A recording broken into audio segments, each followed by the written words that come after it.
Street battles between Palestinian fighters and Israeli forces are intensifying on the streets of Gaza City.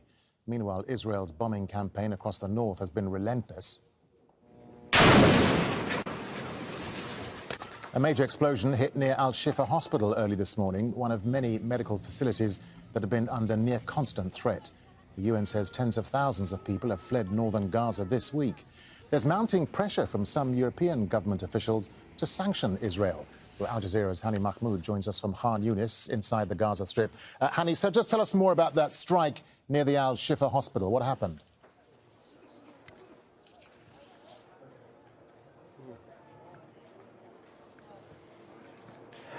Yes, well, the more there are talks about a ceasefire, the more intense those relentless airstrikes get. Just last night, the vicinity of a Shifa hospital, very close to the main road leading to the entrance of the hospital, the front and the back, where the major targets of Israeli multiple airstrike, destroying major part of the hospital properties in addition to the infrastructure and all the roads leading to it. The hospital sustained a great deal of damage, severing major departments of it, including the X-ray department that sustained a great deal of damage. This all came right after an increased talks about a possible fire pause and a ceasefire for the release of some 10 and 15 captives. But the airstrikes continue to pound not only the northern part of Gaza, but as well the southern part where the city of Khan Yunis was,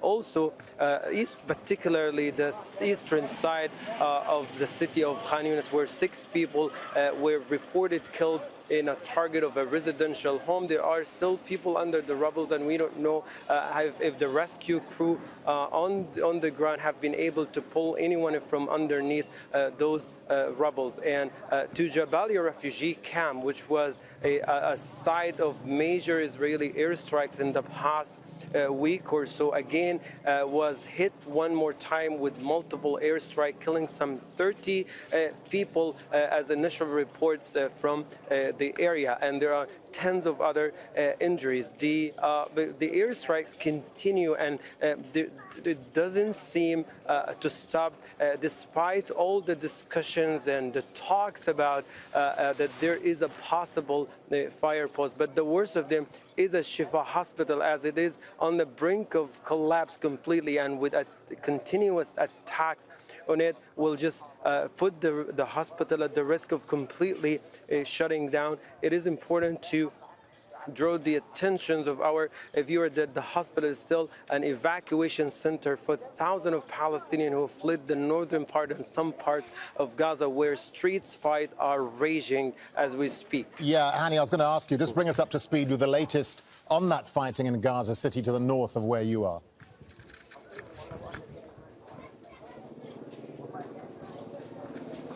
Yes, well, yesterday there was an announcement by the Israeli military that the Israeli tanks and armored vehicles are operating in the heart of Gaza Center, the heart of Gaza City, where according to Israeli military spokesperson, who said that they have been able to identify locations of Hamas elements in tunnels underneath residential homes at the center of Gaza. That's where the Israeli military is pushing it from 3 main axes, from the north, the east, and the south, in an attempt to squeeze the Gaza Strip. But as this happening, Palestinian militants are fighting back those Israeli tanks and Israeli military in Gaza City, and there are reports about fierce battles and exchange of fire going on inside of Gaza. Now, because of the disabled communications, and we only get our updates about what's going on in the streets of Gaza City almost by the end of the day, it's hard to know exactly what's going on. But as the initial reports talk about of people who are still in Gaza, of hearing a strong exchange of fire and loud explosions, they're only an indication that a fight is going on, and it's going really difficult at this time. All right, Hani Mahmoud, live for us there in Khan Yunis in southern Gaza. Hani, thank you. That toll has now reached over 11,000, with 5,000 children and 1.5 million displaced. The numbers continue to grow almost every day. A lot to talk about, including the threat of Hezbollah intervening, as now the fighting extends now into the West Bank, as Gaza and the West Bank. Israeli military has now reached further into Gaza City. The Al-Shifa hospital bombed 5 times within 24 hours. A number of hospital directors have come out, lambasted the Israeli military response on hospitals. Will the international criminal courts get involved? And will Iran and Hezbollah threaten Israel with future intervention? A lot to discuss. Al-Shifa director, utter lie that Hamas command center sits under hospital. Now, I've said in past videos about the dangers of disinformation and manipulation and outright falsehoods when it comes to the press. The reason why I'm doing these videos is to give you a clearer, unbiased reporting of what's going on. More from Mohammed Al-Salami, who spoke to Al Jazeera earlier, responded to the Israeli claim that Al-Shifa Gaza Center's largest hospital provides cover for a Hamas command center. This is false. These are utter lies, said Abu Salima. This is a civilian hospital. We cater to more than 1.5 million Gazans. The Israeli occupation forces are fully aware that this is a totally safe area. They are certain that there is no command center or any tunnels under these hospitals. United Nations relief workers staff, UN staff, international organization staff have been in and around the hospital. They know that this is a totally civilian hospital catering to the victims and patients, he added. More than 2 weeks ago, we took the representatives of the media from all over the world in a tour in and around and under the hospital to prove that the Israelis are propagating more lies, false, groundless accusations and allegations. Look, I'm going to read a tweet to you from the Israeli Prime Minister's spokesman for the Arabs. And heck, why don't I do that now just to show you that the Israeli government are just lying about certain things. I'm not saying they're lying about everything, but they're lying about certain things that we can prove. Here's Olaf Gendelman. He's the Israeli Prime Minister's spokesman to the Arab world. Yesterday, he posted this video, and it said, quote, "The Palestinians are fooling the international media and public opinion. Don't fall for it. See for yourselves how they fake injuries and evacuating injured civilians all in front of the cameras. Hollywood gets busted again." And he shows this video, right? Here we go. We'll take it from the top.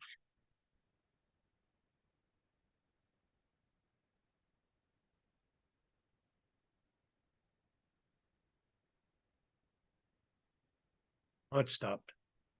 Anyway, it froze. And I think I just have to redo Google Chrome. But what's happening here is that that's not from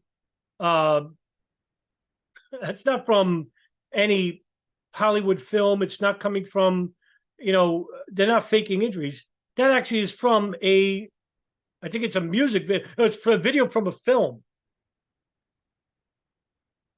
That's where that came from. A video for a film. Now, look, I'll play it again, right? Because I got the window back up. I'll play it again. Sorry for the crash, but oh, wait a minute. You know what? Let me get the sound on.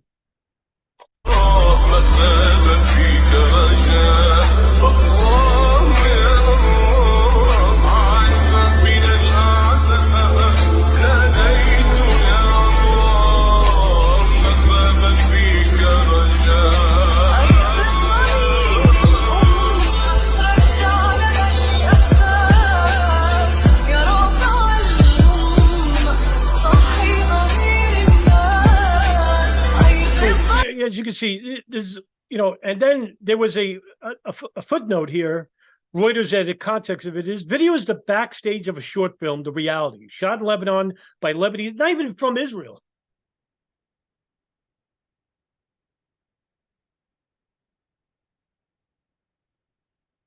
It supports the population. Ironically, it's a film that talks about the support to the population of the people in Gaza. 22 million views this got, and it came under fire. And there's so many comments saying this is from a film, and here's the film right here. Somebody wrote Muhammad Shahada, and as you can see, look, there's the film. Not them. Right? You think he'd take this down? It's still up. This is November 9th, 2023. Today's November 10th. You think he'd take it down? No. This is the disinformation that we're talking about in regards to what's happening in Gaza. And that's an Israeli government official. Imagine that, I don't watch CNN or Fox or anything. I don't watch TV. I haven't in 13 years. But imagine somebody in the Biden administration put out a video where it's completely fake. We would be fucking outraged. But that's an Israeli public official under Netanyahu, and put out a piece of a film and said this is how they fake the injuries for the world to see. How do you think that looks on the Israeli end? You talk about desperation. Why would he need to do that? It's because everyone's outraged over the killing of the children. Israel prepares for long Gaza battle, but diplomatic clock ticks. For Israel's ground offensive of Gaza, the army has opted for a slow-moving operation, which is actually causing more harm than good, because in guerrilla warfare, they don't do too well. In fact, I think it's over 55 Israeli soldiers that are killed now in engagements with Palestinian Jihad or Gaza or Hamas, or even the residents at this point. Advancing prudently in densely populated areas, Israeli Defense Forces officers are finding that troops are advancing faster than predicted, but they remain aware that eliminating Hamas will take weeks, if not months, time that the Israeli leadership does not necessarily have. Rather than a massive, rapid run over widespread paces to beat back the combined attack by the Soviet-backed Egyptian and Syrian armies in 1973, in the October 2023 war against Hamas, the Israeli army is advancing in short distances to urban environments where attackers lie in wait to pave the way for ground forces and to minimize troop casualties in Gaza. The Israeli Air Force bombs and strafe areas in advance, helping the armored engineering units to locate and dismantle infrastructure inch by inch. So, but the truth of the matter is, Israel's Air Force is destroying every building, because they make no distinction between civilian and Hamas. And that's the Israeli government saying this. Now, I'm not saying it. I'm not saying anything other than, if I'm offering my own thoughts, you'll know it if it comes from me, because I'll say it. If it's speculation, I'll say it. And I think it's a duty for everyone not to lead by insinuations or speculations as a form of evidence. It's irresponsible and puts your reputation at risk. While the Israeli military used the Air Force to destroy the buildings, the munitions, the tanks, the units, they come in and either wipe out the remaining militants or people, whatever. But that's what's happening. And they're making no distinction, because the ultimate goal is to push people out of Gaza forever. Same thing for the West Bank. And what they're hoping for is a refugee crisis that's happening in Egypt and Jordan. Lebanon. Yeah, that's what they want. What does Lebanon have to say? Lebanon's on the verge of war with Israelis as Hezbollah warns 1 billion Arabs are ready to support Gaza. Remember the call to jihad by Abdullah Yusuf Azam, the Palestinian cleric who went to Pakistan under the invitation of notable Afghan warlord Abdullah Rasul Sayyaf, and called for the unity of the Islamic nations, the Arabs, to engage against the kuffar of the Soviets, the non-believers. The Afghans didn't want the Arabs there, but they accepted it. Certain Afghan warlords did, like Jalaluddin Haqqani and Abdullah Rasul Sayyaf and Gulbuddin Hekmatyar. And what came from these people, Al-Qaeda, Islamic State later on, Abu Sayyaf, Boko Haram,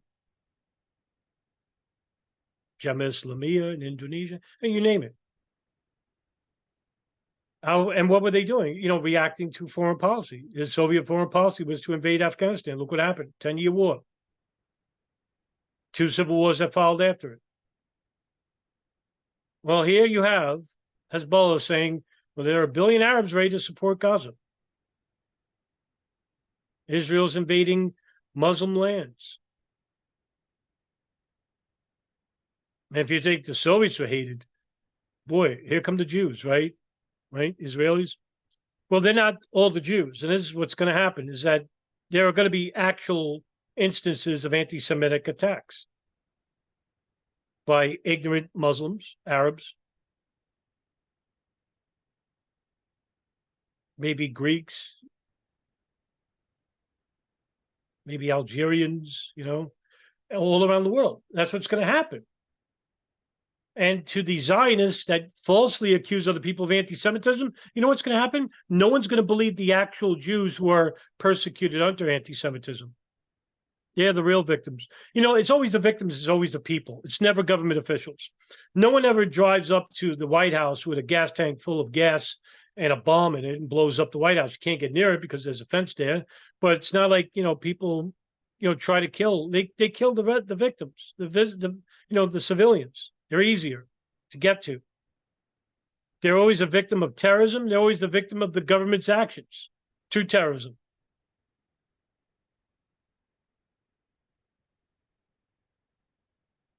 You would need a large piece of paper to list every national crisis faced by the people of Lebanon over the past 50 years. This multi-religious nation has long struggled to make itself work, with political disagreements ending in violent confrontation and a 15-year civil war.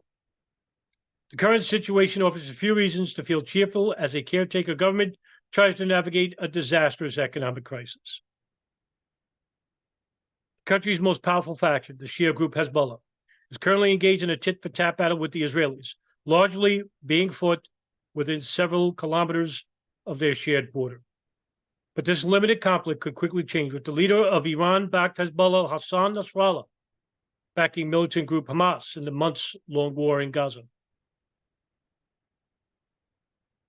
The key question here is Lebanon is both simple and complex. Do the people of Lebanon favor a full-fledged war with Israel? Crucially, everyone knows how destructive war would be because Lebanon has been through it before. In 2006, Hezbollah and Israel fought a calamitous 33-day war, which displaced 1 million people in Lebanon. Large parts of South Beirut were leveled by Israeli bombing. Former Prime Minister Faoud Minora was credited with leading the negotiations which resolved the conflict, and in an exclusive interview with Sky News, he told us that Lebanon cannot handle another war.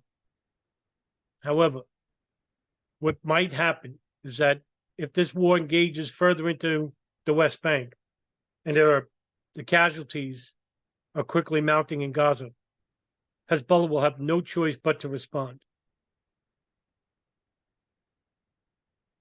What would Iran have to say? Iran warns of inevitable expansion of Israeli-Gaza war. Israel's intensifying aggression against Gaza civilians makes spillover inevitable, Iran's top diplomat says. An expansion of the scope of the war in Gaza is inevitable due to Israel's heightened aggression, according to Iran's foreign minister. Hossein Amir-Abdullahian made the statement in a phone conversation with Qatari counterpart Sheikh Mohammed bin Abdulrahman bin Jassim Al Thani, Iran's press TV reported on Friday. Due to the expansion of the intensity of the war against Gaza civilians' residents, expansion of the scope of the war has become inevitable, Amir Abdullahian said. It is unclear what he meant by an inevitable expansion of the conflict. Separately, Amir Abdullahian said on Twitter on Thursday, time is fast running out for Tel Aviv's crimes to continue. The only benefit of Netanyahu was that he made the foundations of the fake Israeli regime more shaky and showed the criminal, violent, and aggressive face of the Zionist regime in the massacre of women and children in Gaza, he added. Undoubtedly, the future belongs to Palestine, Amir Abdullahian wrote.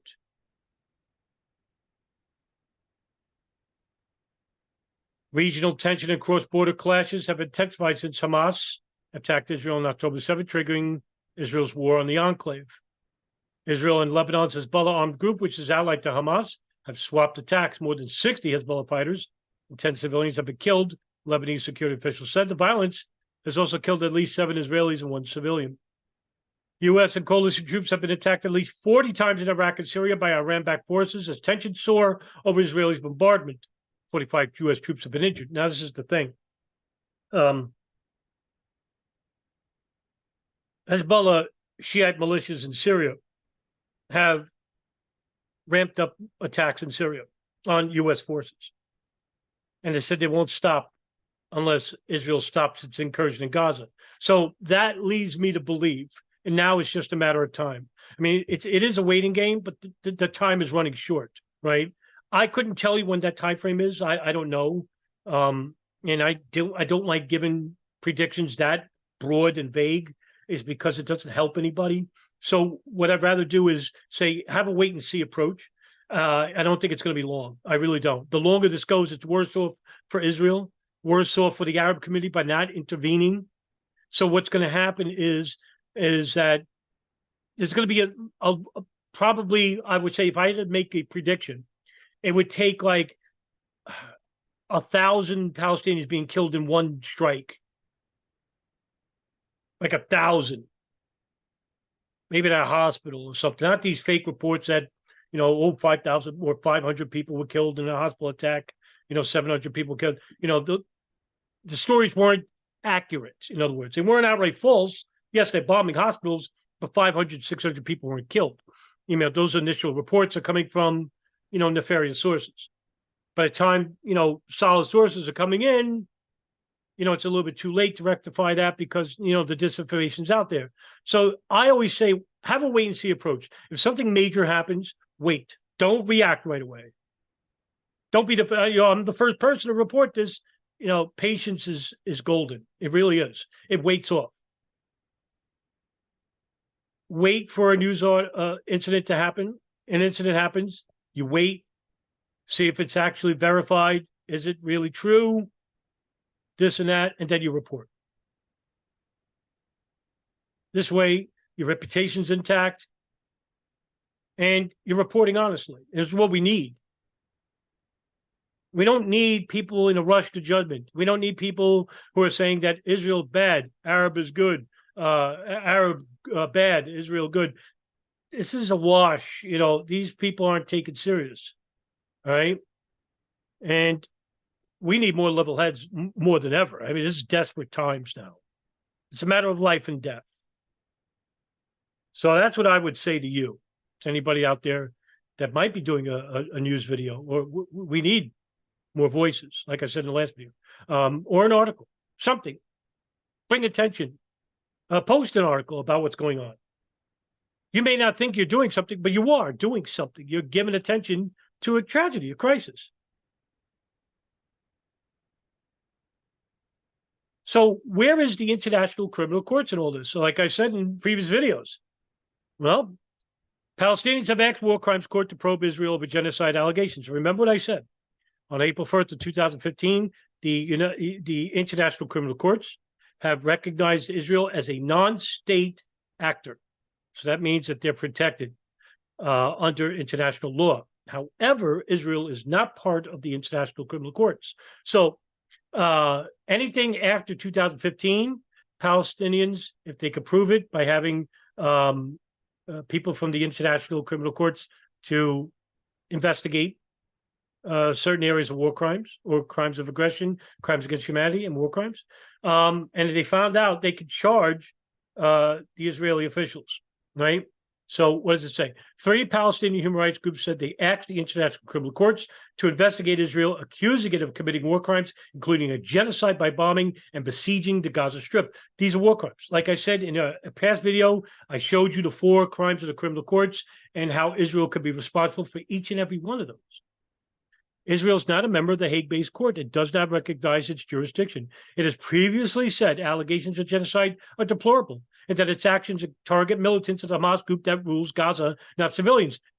But we already know that's demonstrably false, right? We can show that they target civilians. Even their own government officials are even saying it. And they're in the war cabinet. Ben-Gvir is in the war cabinet. Yoav Gallant is in the war cabinet. He's the defense minister. It's not like a cover-up. They admit these things. Asked for comment, a spokesman for Israeli Foreign Ministry said Israel is also collecting evidence for crimes against humanity and war crimes committed by Hamas. Notice how they're not including themselves. So these with the United States, right? The most warmongering nation on earth. They have a bipartisan committee investigating like crimes against, if the army basically commits crimes. Now, there was one incident in Iraq,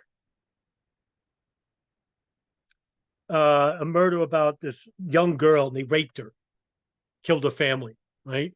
And I forgot the name of the young girl, but they found 4 Marines, something like 4 or 5 Marines guilty, and then Trump later pardoned them. One guy committed suicide, but the other 4, they're released when they participated in killing her and her family. Trump pardoned them.